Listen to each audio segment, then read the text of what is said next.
In the metals quadrant, copper reacts. Copper finally responds to trade pessimism by heading lower, 0.75% lower today. 4 of the last 5 days higher until today. Copper finally hits the downside, and we still have a pretty impressive consecutive 5 weeks higher for the bronze metal.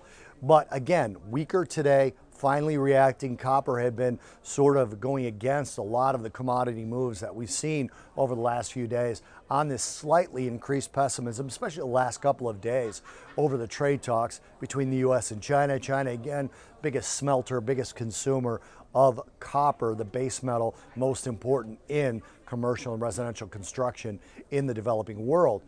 President Trump, part of that trade pessimism as he prepares an executive order to ban basically Chinese telecom from 2 specific companies, Huawei and GTE, Chinese companies. They won't be allowed to be used if this executive order gets signed. Their equipment will not be allowed in U.S. telecom, going right toward the heart of some of the things that the Chinese have complained about. The U.S. continues to say the telecom situation and the Huawei situation separate from trade negotiations. China's saying that it's basically a part of the same conversation. So that's where the trade pessimism is coming from. Outside of that, we're really not seeing negative comments either out of the U.S. or out of China, short of the fact that President Trump says he will not meet with President Xi Jinping prior to the trade truce expiring, that 90-day truce that was supposed to take care of any new tariffs or any increase of existing tariffs. That expires in less than 30 days.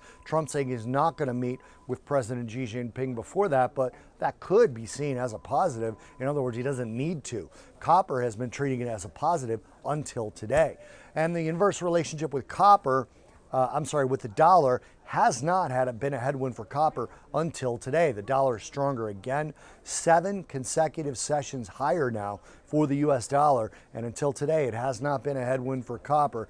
That obviously accelerated the down move today when you see that the dollar's been stronger. That inverse relationships helps push copper probably 25 basis points lower than it just would have been on the base news. Again, copper down 0.75% today as we head into the close of the week.